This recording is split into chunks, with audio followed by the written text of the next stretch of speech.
झारखंड की हेमंत सरकार ने सदन में आज अपना बजट पेश किया। विधानसभा में जब वित्त मंत्री डॉक्टर रामेश्वर उरांव ने बजट पेश किया तो बजट के बीच में ही विपक्ष के नेताओं ने सदन से वॉकआउट कर लिया। ऐसे में बजट पेश होने के बाद जहां सत्ता पक्ष का कहना है कि यह बजट जनता के लिए कल्याणकारी है, वहीं पर विपक्ष का कहना है कि यह बजट पूरी तरह से बोगस है। आइए सुनते हैं कि विपक्ष के नेताओं ने इस बजट पर क्या कुछ प्रतिक्रिया दी। देखिए, बड़ा बजट तो सरकार ने सिर्फ घोषणा की है।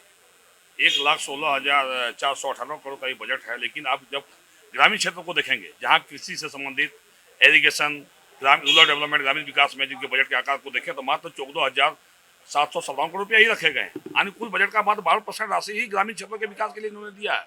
तो कहीं ना कहीं ये बजट पूरी तरह से गांव गरीब किसानों को ठगने वाला बजट है, निराशाजनक बजट है। और इस बजट से कोई उम्मीद हम लोग नहीं कर रहे हैं, क्योंकि जब ग्रामीण क्षेत्र को, जो झारखंड एक कृषि प्रधान एरिया है, 80% आबादी कृषि कार्य से डिपेंड करती है, जब ग्रामीण क्षेत्र में ही आप बजट के आकार को घटा दिए तो फिर आप कितना भी ढोको सलाह मार लो तो इस बजट से राज्य के किसानों का और जनता का भला होने वाला नहीं है। इसलिए ये बजट को हम लोग पूरा निराशाजनक बजट मानते हैं। अकेले कृषि की बात अगर करते हैं तो मात्र 2% कृषि में बजट रखा गया है। कुल बजट का मात्र 2% कृषि में इन्होंने बजट रखा है, तो इसलिए ये बजट पूरी तरह से फेल है। ये बजट केवल दिखाने के लिए 1,16,000 करोड़ का है, लेकिन अब झारखंड बने हुए 23 साल हो गए हैं। 23 साल के दरमियान इससे बड़ा बोगस बजट कभी किसी सरकार में पेश नहीं हुआ। ना इस बजट में महिलाओं के लिए कोई नया उपबंध किया गया है, ना छात्रों के लिए किया गया है, ना बच्चों के लिए किया गया है, ना किसानों के लिए किया गया है, ना युवाओं के लिए किया गया है और ना ही बुजुर्गों के लिए किया गया है। ना ही ग्रामीण क्षेत्र पर फोकस किया गया है, ना ही शहरी क्षेत्र पर फोकस किया गया।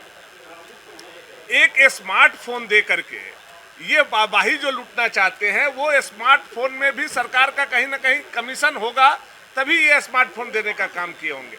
इस ऐसा बोगस बजट आज तक अपने संसदीय व्यवस्था में, जितना उम्र है, तीसरा बार का हम लोग विधायक हैं, इतना बोगस बजट की उम्मीद हम लोग नहीं करते थे। ये हेमंत सरकार का चरित्र को दर्शाता है।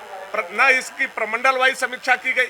आप देखिएगा पलामू को कुछ नहीं मिला, आप देखिएगा कोल्हान को कुछ नहीं मिला, आप देखिएगा संथाल को भी कुछ नहीं मिला, और उस नजर से देखिएगा तो रांची और हजारीबाग प्रमंडल को भी कुछ नहीं। आप आकांक्षी जिला के रूप में उठा करके देखिए, जो हमारे यहाँ के आकांक्षी जिला है, गरीब डिस्ट्रिक्ट है, जिसका नोटिफिकेशन भारत सरकार ने किया है, उसके लिए भी इनके बजट में कोई नया उपबंध नहीं है। यह दर्शाता है कि यह सरकार ना आकांक्षी जिला के लिए चिंतित है, ना प्रमंडल वाइज इन्होंने कोई समीक्षा की है, ना नया कोई इंफ्रास्ट्रक्चर ये खड़ा कर रहे हैं।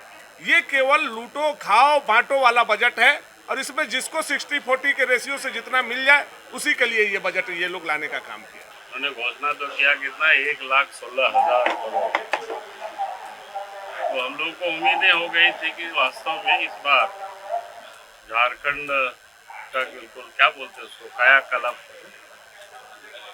लेकिन जब उसको अंदर ढूंढ करके थोड़ा सा खोजने की कोशिश की है, समझने की कोशिश की, तो आप देखेंगे जो गांव के लोग जुड़े हुए हैं, कृषि से लोग जुड़े हुए हैं, किसानी से लोग जुड़े हुए हैं, तब कृषि है, किसानी है, सिंचाई है, जो उससे सब रिलेटेड, उसमें से आप देखेंगे तो हमें लगता है मुश्किल से 12% बजट में प्रावधान किया।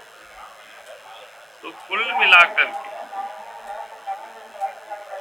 भाई, जिससे यहाँ के किसान या झारखंड के लोगों की आय जैसे दोगुनी हो सकती है, तो उस पर सरकार को ध्यान देनी चाहिए। उस पर कहीं कुछ नहीं है। जो परंपरागत जो चल रहा है उसी पर सरकार ने, उसी को थोड़ा सा उन्होंने कहा दिया कि मैं 15% अपने बजट को इस बार अधिक लगा, और उससे अधिक कुछ है नहीं। प्रारंभ में मैंने उस दिन कहा था कि राज्य सरकार की बजट कोई लाइन लेंथ होना चाहिए। जब प्रथम बार बहुमत के साथ गवर्नमेंट आई तो गवर्नमेंट को अपने राज्य की जनता को अपने कमिटमेंट को स्पष्ट करना चाहिए था कि मैं इस पूरे टेन्योर में मैं किस किस साइड में डेवलपमेंट के किस पॉइंट को ज़्यादा फोकस करूँगा। ये गवर्नमेंट का प्रत्येक साल के डाटा को देख लो, डिपार्ट के हिसाब से बजट को देख लो, कोई एरिया जो महत्वपूर्ण एरिया इस राज्य के लिए है, किसी एरिया में इनका फोकस नहीं है। इंफ्रास्ट्रक्चर में देख लो, इनका पढ़ाई में देख लो, हमारा इरिगेशन सिस्टम में देख लो, हमारा इलेक्ट्रिसिटी में देख लो, किसी एक साइड को आप चूज लेंगे तो कुछ नहीं, ये समय पार कर रहे हैं। बजट को इन्होंने समय मान लिया है और समय के हिसाब से पार कर रहे हैं। और इस बार का बजट तो आप किसी तरह से कोई एक सब्जेक्ट को इन्होंने फोकस नहीं कर पाए। तो ये गवर्नमेंट जो है वर्तमान सरकार एक केवल खाना पूर्ति की तरह बजट आ रहा है और बजट जा रहा है। मैंने बजट के अंदर में रीजनल भाषा पढ़ाई को लेकर उन्होंने एक पहल किया है कि 1 to 5 में हम रीजनल भाषा लाएंगे। आप उसमें देखेंगे कि मैंने उन्हें कहा कि रीजनल भाषा में यहाँ के लोकल लैंग्वेज में बोली जाने वाली भाषाओं को प्राथमिकता देना है। कुछ भाषाओं को लिया जिसमें कुछ भाषा जैसे नागपुरी, जैसे कुड़माली, खोटा, पंचप्रज्ञा जैसे सब्जेक्ट को छोड़ दिया गया है। मैं उसी को लेकर बाइकमन किया था। इस तरह से कई त्रुटियां हैं जो हम लोग बजट जब इसका भाषण होगा अपना पक्ष हम लोग रखेंगे। और ये घोर निराशाजनक बजट है और बजट में यहाँ के आम लोगों के लिए कुछ भी नहीं रखा हुआ है। ये खेल रहे हैं केवल। झारखंड का 1,16,418 करोड़ का इस बार का बजट पेश हुआ है, जो कि पिछले बार से करीब 15% ज़्यादा है।